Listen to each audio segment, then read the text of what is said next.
Is Sony about to release another 8K camera? A camera capable of 8K video up to 60 frames per second. Is it going to have a 44 megapixel stacked full frame sensor? Better than the one found in the Alpha 1? Better than the one found in the Nikon Z8? And even offering better capabilities than the Canon EOS R5 Mark II, a camera that hasn't even been announced yet. Well, stick around after this short break for all the details. But first, subscribe to this channel for a chance to win a Canon EOS R5. I'll be giving one away to one lucky subscriber once this channel reaches 100,000 subscribers. Anyone above the age of 18 with a valid mailing address is eligible. Additional terms and conditions are linked in the description down below. Sony Alpha Rumors just posted a video stating that the A9 III will have a 44 megapixel full frame stacked sensor that's capable of 4K video up to 120 frames per second. 4K 120 has been something that's been missing from some surprising Sony cameras recently. And that's not all. Apparently video, it's capable of going up to 8K, 24, 25, and 30 frames per second, but it's not stopping there. Also going to 50 and 60 frames per second. Now there's no mention of whether it's going to be cropped in any of those modes, but according to Sony Alpha Rumors, this is shaping up to be a rather impressive camera. So impressive that it beats out the Sony Alpha 1, their flagship camera, in many capabilities. Now the Alpha 1 can shoot up to 30 frames per second, and this camera is apparently supposed to be able to go up to 26 frames per second. And the Alpha 1 can shoot at 50 megapixels versus 44 megapixels, and that might certainly put the A9 III in its place. But when it comes to video, to be able to shoot at 8K 60 frames per second is well north of what the Alpha 1 can do, and pretty much every other Sony camera that's been announced this year, last year, or any time in the past. So where is Sony going to get all the power for this new camera, the A9 III? Well, Sony Alpha Rumors had this to say. Sony officially registered a new 44 megapixel full frame sensor in their database. First of all, let's check out that new sensor. It's called EMX366 and it's a 44 megapixel quad sensor. It's a very fast sensor with fast readout. On June the 12th, 2023, Sony Alpha Rumors said that the A9 III would be the fastest camera ever made. And that statement made on June the 12th, well, it caught my attention, probably yours as well. And it's a pretty bold statement. The Nikon Z8 was announced on May the 10th this year, and the Nikon Z9's been out for a few years. Both cameras are very similar in terms of capabilities. And the Nikon Z8 has a really good price point. It's very capable. It has a 45 megapixel stacked full frame sensor. It's a very fast camera. So if Sony is going to have the A9 III be the fastest camera ever, the fastest hybrid camera, well, that would make it better and more capable than the Nikon Z8. And definitely the Nikon Z9 and any other Sony camera that has been produced. And when it comes to Canon, well, it would be faster than the R3. And not only the R3, but the Canon EOS R5 Mark II, a camera that's supposed to have 62 megapixels, a new image processor, dual CF Express Type B cards, and it's supposed to be announced sometime in and around CP Plus 2024, which is going to happen sometime in the middle of February. And then, of course, we have the Canon EOS R1, which is supposed to be, again, it's got some pretty impressive quotes on it. It's supposed to be the master of everything. Now, the master of everything, every camera, or just Canon cameras? And based on all the hype we're hearing from Canon and Sony, the one thing that I'm getting really excited about is how this new sensor, the forecast from Andrea at Sony Alpha Rumors, is fitting previous narratives about it having the world's fastest hybrid camera, getting us pretty excited. And I think this is good for us. I think this is good for competition. And more on the competition later, but now I want to address the validity of the sources. Now, Sony Alpha Rumors, when they come out with stories, quite often you'll see, hey, it's validated from this source, or it's validated from multiple sources, it's triple validated, or I know this person really well, we've been in business together, something to the effect like that. And then we have other stories coming out, and they're more or less using terms such as wild rumor, I heard this, I've never talked to this person before, and all that stuff that I would consider wild rumors over here. I pretty much disregard that sort of stuff. I could have made it up and sent it in myself, and no, I've never done that. But the stuff on the other side where he's saying they're coming from trusted, well-known sources, well, he's been pretty accurate.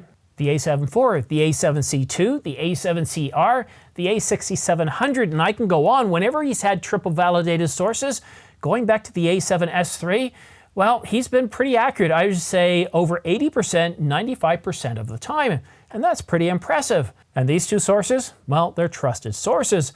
And one of them, if you watch his video, and I highly recommend you do, he says that, well, information has been shared with him, and he has no doubt, 100%, that the A9 III is coming this year. Well, or it could be next year. Let me explain. You see, in early September, Sony registered a new camera, and this comes out of China. So what does that mean? A camera's been registered. Well, whenever a camera's been registered, whether it's in Russia, China, the United States, Japan, or wherever it is in the world, an announcement usually follows within 1 to 3 months.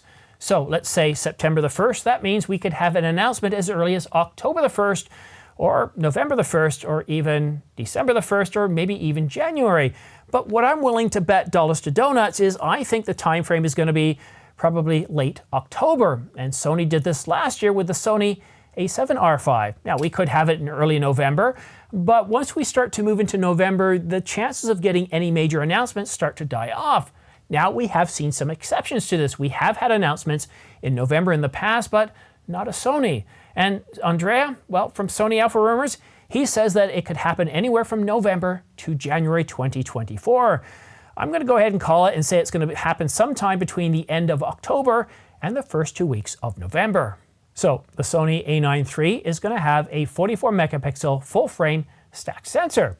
It's going to be capable of shooting video up to 120 frames per second in 4K and up to 60 frames per second in 8K. And again, the maximum continuous shooting speed is 26 frames per second. Now, we don't know if that's going to be in HEIF, RAW, or JPEG, but here's something I suspect is going to happen. Now, the industry or the certification body that covers Gen 3 and Gen 4 for CF Express cards, well, they recently approved Gen 4, which gives, are you ready for this? CF Express Type A speeds, the same speeds as CF Express Type B. So Sony could stick with CF Express Type A and have all the speed and benefits of CF Express Type B, and all they have to do is ensure that the data moving from the sensor to the image processor to the bus and to the storage can handle that speed. They don't really have to do anything else. All you have to do is purchase cards that have that speed, and right now, well, we don't have any CF Express Type A cards that are using Gen 4, although we do have a few that are using Gen 4 on CF Express Type B, so it's not completely unfathomable that we would have cards in time for an A9 III announcement. But the one thing I want to focus on here is those specifications. Let's take a look at the Nikon Z9. Actually, no. Let's take a look at the Nikon Z8 because it has pretty much the same capabilities as the Nikon Z9 for essentially $4,000. A 45 megapixel full frame stacked sensor. So having 44 megapixels full frame stacked on the Sony is completely within realm of what we already see with the competition. It's not that impressive, not for around $4,000. And to be able to shoot 8K video up to 60 frames per second, again, it's not all that shocking. Again, the Nikon Z8, it can do 8K video, RAW, up to 60 frames per second, do 8K 24, 25, 30, 50, and 60 frames per second, 120 frames per second in 4K. And right there, you've got all the major capabilities that this story about the A9 III is supposed to have. But there's that story going back to June the 12th, where Sony Alpha Rumors says that the A9 III is supposed to be the fastest camera ever. Well, fast is impressive, but we've also had speculation and even announcements of cameras that have the world's fastest autofocus system. Panasonic, yep, it was the world's fastest autofocus. It was fastest at getting things out of focus consistently all the time. So being the world's fastest camera by itself isn't impressive. It's all the capabilities that it has, that it possesses, to give you the outcomes that you're looking for.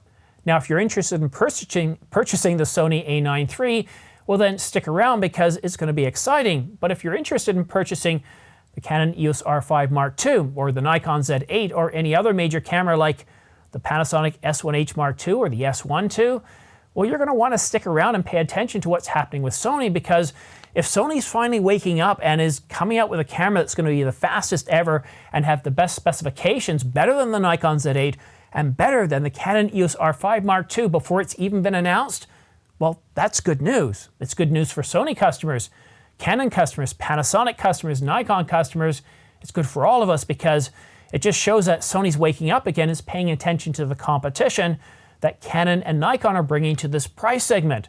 Now, while Nikon and Canon might be slow at delivering other categories of cameras, such as the R1 for Canon or some entry-level cameras on Nikon addressing the FX3 and the FX30, when it comes to this price point right around $4,000, a 45 megapixel stacked full-frame camera capable of 8K video up to 60 frames per second, 20 frames per second lossless RAW, well, Sony doesn't really have an answer yet, and that's what I think is going on here.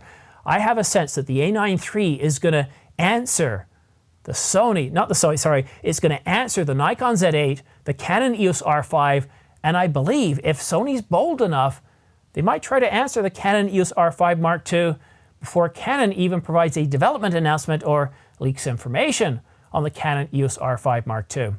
So if you want to stay up to date on all the latest and greatest regarding the Sony A9 III, the Canon EOS R5 Mark II, whatever Nikon's got planned with the Z6 III or the Panasonic S1H Mark II, the S1 II, well then make sure you subscribe to this channel and choose all notifications so that way as soon as I publish a new video like this one here, you can stay up to date on all the latest camera gear news and rumors. And if you want to stay up to date on all the minor news and rumors, all that stuff that isn't quite big enough to have its own separate video, well then go ahead and follow me on X, formerly known as Twitter, because I'm always tweeting out information. We had some really incredible deals on some MacBooks, refurbished and new, up to $2,500 off. I tweeted that out earlier today. And some days I'm tweeting out as much as 10 or 12 times a day because there's so much information that isn't quite big enough to have its own separate video. And if you'd like to help support this channel just through your normal purchases through Amazon or maybe B&H or Adorama, then consider using my affiliate links down below because I do get anywhere from 2 to 12% back, which really does help support this channel, even if you're just buying memory cards, because that Canon EOS R5 Mark II and the R1 have already been budgeted for, but haven't been completely funded. But I'm definitely going to get them because all the hype, I get a sense that both of these two cameras are going to be impressive. And the A9 III, I'm looking forward to seeing what that camera is capable of. Wouldn't it be nice to have an announcement later this year, late October, early November? Boy, that would really get us ready for next year as we move into CP Plus with a Canon EOS R5 Mark II announcement. We're also supposed to get some announcements of RFS and RF lenses late in October.